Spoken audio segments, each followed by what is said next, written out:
जल की अनुपस्थिति में अम्ल का व्यवहार अम्लीय क्यों नहीं होता है। सेंटेंस पूरा ही कर देते हैं। अम्लीय क्यों नहीं होता है। फिर आसुत जल विद्युत का चालन क्यों नहीं करता है। आसुत जल कहने का मतलब शुद्ध जल हो गया, वो विद्युत का चालन क्यों नहीं करता है। और तीसरा, नीले लिटमस पत्र द्वारा तीनों विलयन की, अम्ल, क्षार और लवण वाले विलयन की पहचान कैसे करोगे। तो ये 3 सवाल हो गया जो तुमको कंप्लीट करना है। समझ लो बात को ना, ढूंढ के पढ़ के समझ के रखना है। कल के क्लास में इसी 3 क्वेश्चन को पहले हम सब निपटाएंगे और तब इससे आगे जब बढ़ेंगे तब क्षारक की बात शुरू होगी।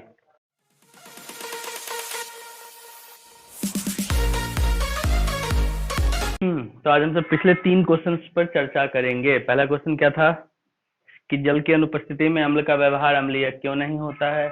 दूसरा था आशुद्ध जल विद्युत का चालन क्यों नहीं करता है। और तीसरा और आखिरी सवाल जो पिछले के क्लास में छोड़ के गए थे हम सब, वो था कि नीले लिटमस पत्र से अम्ल, क्षार और जल की पहचान कैसे करोगे। मतलब पहचान करने में कोई एक रंग का जो लिटमस पेपर होगा वो तुम्हारे काम कैसे आएगा। इन तीनों सवालों को देखेंगे। सबसे पहले हम सब पहले सवाल को देखते हैं कि जल की अनुपस्थिति में अम्ल का व्यवहार अम्लीय क्यों नहीं होता है। तो देखो, अम्ल और बाकी जो भी तुम यौगिक पढ़ते हो उसमें सबसे बड़ा अंतर क्या है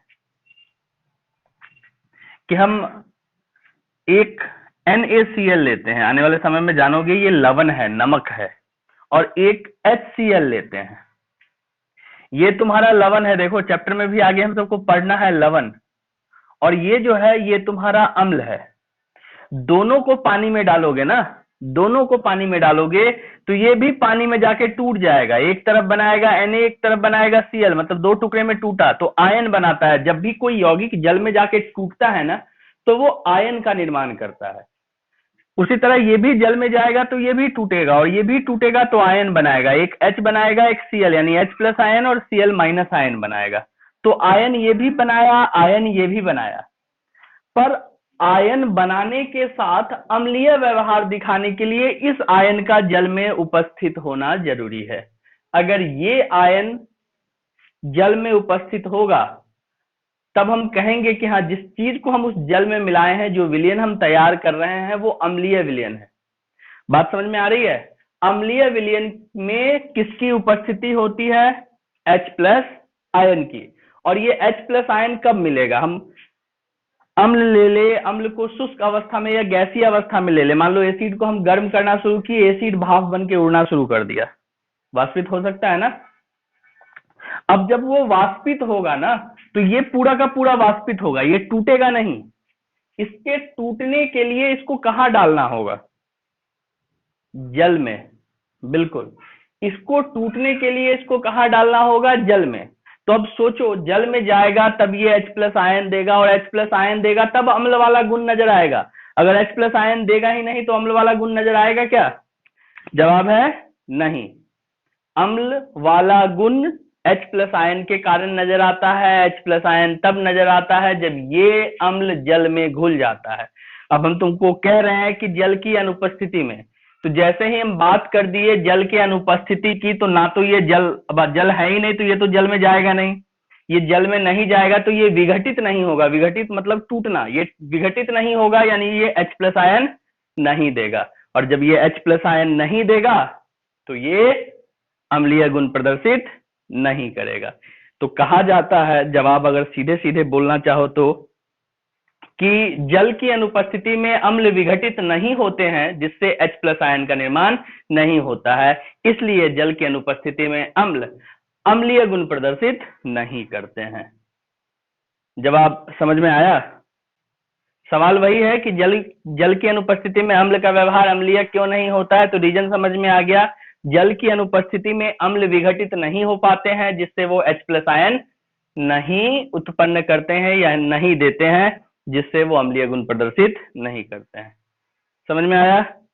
ठीक इसी तरह का एक सवाल तुमसे पूछ दिया जाता है कि किसी शुष्क लिटमस पत्र को अम्ल के वाष्प में, यानी कहीं अम्ल को गर्म करके तुम वाष्पित कर रहे हो उसको, जो उसका भाप उड़ रहा है, वाष्प उड़ रहा है, उसमें तुम एक लिटमस पेपर को लाते हो, लिटमस पत्र को लाते हो। ऐसा लिटमस पत्र जो पूरी तरह से सूखा हुआ है, उस पर भी जल का कोई अंश नहीं है, और इधर वाष्पित कर रहे हो तो एसिड उड़ रहा है, इसमें भी जल का कोई अंश नहीं है।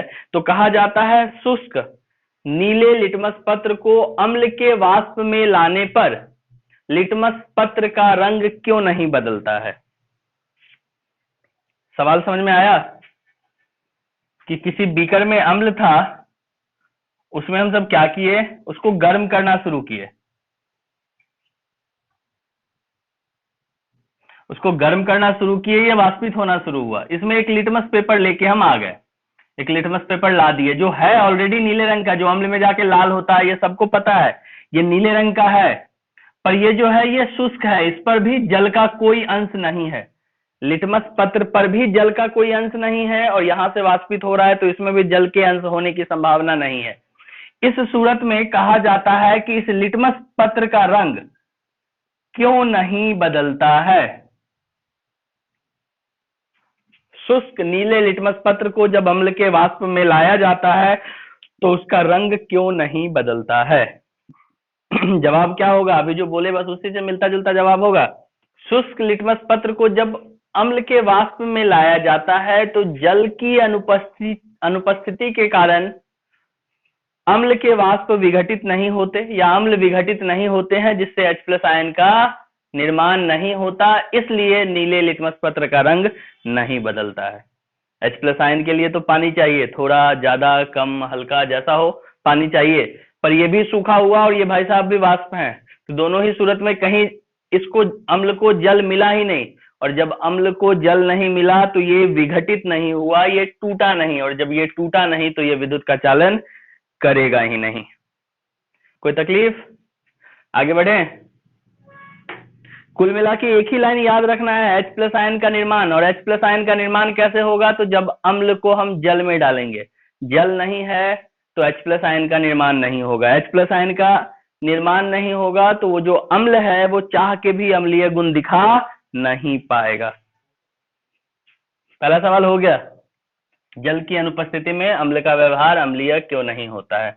अब दूसरे सवाल की बात करें,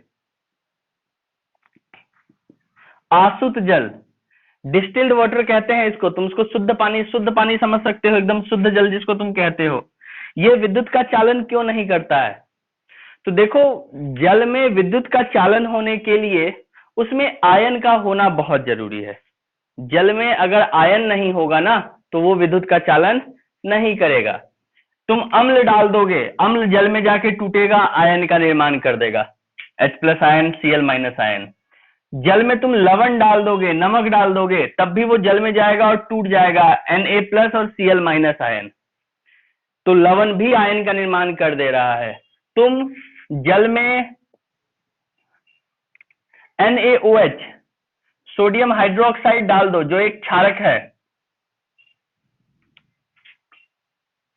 ये भी जल में जाके क्या करेगा, Na+ और OH- आयन बना देगा। तो ये तीनों चीज, चाहे अम्ल हो, चाहे क्षार हो, चाहे लवण हो, जल में जाकर क्या बना रहा है, ये जल में जाकर बना रहा है आयन, और इसी आयन के कारण जल में विद्युत का चालन हो पाता है। अगर आयन नहीं होगा तो जल में विद्युत का चालन नहीं होगा। समझ रहे हो बात को। जल में विद्युत का चालन क्यों होता है, तो आयन की उपस्थिति के कारण। अब यह सवाल तीन तरह से पूछ देता है कि जल के अम्लीय विलयन विद्युत का चालन क्यों करते हैं। समझना बात को, सवाल तीन तरह से पूछ सकता है। जल के अम्लीय विलयन, यानी जिस जल में तुम अम्ल मिला दिए हो, वो अम्लीय विलयन विद्युत का चालन क्यों करते हैं, पहला सवाल। दूसरा, हालांकि नहीं मिलता है दूसरा, फिर भी तुमको मिल जाएगा, अगर मिलता है तो जवाब दे सकते हो कि जल के क्षारीय विलयन, यानी जिस जल में क्षार मिलाए हो, वो विद्युत का चालन क्यों करता है। समझ रहे हो बात को। जल का अम्लीय विलयन विद्युत का चालन क्यों करता है, जल का क्षारीय विलयन विद्युत का चालन क्यों करता है, और जल का लवणीय विलयन विद्युत का चालन क्यों करता है। तीनों ही विद्युत का चालन करता है, और तीनों से तीन तरह का सवाल तैयार कर सकता है, जवाब सबका एक ही होगा। ये सवाल कैसा कैसा हो गया? जल के अम्लीय विलयन विद्युत का चालन क्यों करते हैं, जल के क्षारीय विलयन विद्युत का चालन क्यों करते हैं, और जल के लवणीय विलयन विद्युत का चालन क्यों करते हैं। और तुमको अभी अभी हम बताएं कि विद्युत के चालन के लिए जल में किसका होना जरूरी है? आयन का। अब अगर हम अम्लीय विलयन की बात करें, अम्लीय विलयन, जल के अम्लीय विलयन विद्युत का चालन क्यों करते हैं? तो क्योंकि अम्ल जल में विघटित होकर H प्लस आयन देता है, इसलिए ये विद्युत का चालन करता है। समझ रहे हो बात को? आयन बन गया ना, ये आयन बनेगा, ये आयन, किताब इसी आयन पर ज्यादा जोर देता है क्योंकि इस पर 3-4 सवाल तैयार हो जाता है, तो H प्लस आयन को ही टारगेट कर लेता है वो। अम्ल के जलीय विलयन विद्युत का चालन इसलिए करते हैं क्योंकि अम्ल जल में विघटित होकर H प्लस आयन देता है और यही आयन विद्युत के चालन के लिए उत्तरदायी होता है। यानी जैसे ही अम्ल गया जल में, ये टूट गया तो मिला H प्लस आयन। अब जिस पानी में H प्लस आयन होगा वो विद्युत का चालन करेगा। ठीक उसी तरह लवण की बात करते हैं, तो लवण के बारे में कहा जाता है कि लवण जल में घुलकर आयनों में टूट जाता है। यहां नहीं बोलता है Na प्लस आयन और Cl माइनस आयन, क्योंकि अलग अलग तरह के लवण होते हैं, सिर्फ यही लवण तो है नहीं। तो यहाँ एक लाइन बोल दिया जाता है कि लवण जल में घुलकर आयनों का निर्माण करते हैं और यही आयन जल में विद्युत के चालन के लिए उत्तरदायी होते हैं। यहाँ अम्ल है, हर बार H प्लस आयन कॉमन हो जाता है, इसलिए इसमें बोल दिया कि H प्लस आयन बनते हैं और यही विद्युत का चालन करता है। यहाँ लवण बदलता रहेगा। अभी ये लवण है, आगे जाके हम पढ़ेंगे ये वाला, ये भी एक लवण है, ये टूटेगा तो बनेगा Ca प्लस प्लस और SO4 माइनस माइनस। अब ये टूटेगा भाई साहब, ये टूटेगा तो क्या इसमें सोडियम आया क्या? नहीं ना, इसमें तो कैल्शियम आ गया। तो लवण तो ढेर सारे होते हैं और उन लवणों में कॉमन कुछ नहीं होता है। Na था, Cl था, यहाँ Ca है, SO4 है, तो कॉमन जैसा कुछ है ही नहीं, तो बेचारा कैसे बोलेगा कि Na प्लस आयन बनता है या Ca माइनस या Ca प्लस आयन बनता है। कहानी समझ में आई? क्यों अम्लीय विलयन क्यों विद्युत का चालन करता है? तो जल का अम्लीय विलयन विद्युत का चालन करता है क्योंकि अम्ल जल में घुलकर H प्लस आयन का निर्माण करते हैं और यही H प्लस आयन विद्युत के चालन के लिए उत्तरदायी होता है। लवण में पूछेगा तो बोले कोई आयन फिक्स नहीं है, तो सिर्फ यही बोलेंगे कि लवण जल में घुलकर आयन का निर्माण करता है और आयन विद्युत के चालन के लिए उत्तरदायी होते हैं। क्षार के बारे में पूछेगा कि क्षार जल में घुलकर विद्युत का चालन करते हैं क्यों? तो जवाब होगा क्योंकि हर क्षार के लास्ट में ये होगा NaOH, तो OH हर एक के लास्ट में होगा, CaOH होल 2, MgOH होल 2, तो 2 वाला हिसाब किताब है वो अलग चीज है, लेकिन OH दोनों में है, मतलब सब में है, क्षार है उसमें सब में है OH। तो यहाँ जल में घुलेगा तो 2 आयन बनेगा, एक तो पहला वाला प्लस होगा और OH माइनस होगा। तो यहाँ कह देता है कि जब क्षार को जल में घोला जाता है तो क्षार जल में विघटित होकर OH माइनस आयन देते हैं और यही आयन विद्युत के चालन के लिए उत्तरदायी होता है। समझा कि ना समझा? आयन बनना जरूरी है, और इन दोनों तीनों बातों से याद ना रहे तो 3 इडियट का वो शुरू वाला सीन देख लेना। Salt water is a good conductor of electricity, मैंने पढ़ा था, साले ने अप्लाई कर दिया। शुरुआती सीन याद है, रैगिंग वाला? तो रैगिंग के सीन में जो होता है ना, तो वहां तुम माधवन की आवाज में, आर माधवन की आवाज में सुनोगे, वो कहता था, वो कहा गया था, तो सारा इंसिडेंट हो जाने के बाद कहता है कि salt water is a good conductor of electricity. Salt यानी लवण, तो लवण वाला जो जल होता है, यानी जिस पानी में लवण मौजूद होता है, वो विद्युत का अच्छा चालक होता है, गुड कंडक्टर ऑफ इलेक्ट्रिसिटी। हमने पढ़ा था, क्योंकि हम भी पढ़ रहे हैं, तुम भी पढ़ रहे हो, पर उसने अप्लाई कर दिया। तो ये वाला हिसाब किताब है कि लवण था, लवण में आयन था, आयन के कारण जो है ना, आयन के कारण विद्युत का प्रवाह तेज हो जाता है या विद्युत प्रवाहित होने लगता है, इसलिए कहा गया ऐसा बात। तो चाहे पानी में कुछ भी मिला दो, तुम जल में बहुत कम इलेक्ट्रिसिटी प्रवाहित हो रहा होता है, बहुत धीरे धीरे करंट प्रवाहित हो रहा होता है, उसमें थोड़ा सा नमक डाल दो, वोल्टेज अचानक बढ़ जाएगा।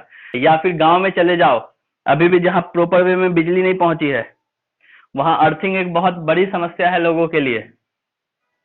तो अर्थिंग के लिए वो सब अपना उपाय लगाते हैं। पोल से बिजली तो मिल जाता है, अर्थिंग के लिए उनको अपना उपाय लगाना पड़ता है। कोई लोग घर के पिलर में, यानी जो पिलर होता है उसके छड़ में तार बांध के अर्थिंग पाते हैं, कुछ लोग गड्ढा करते हैं उसमें लोहे का छड़ या कुछ कोई भी चालक गाड़ते हैं।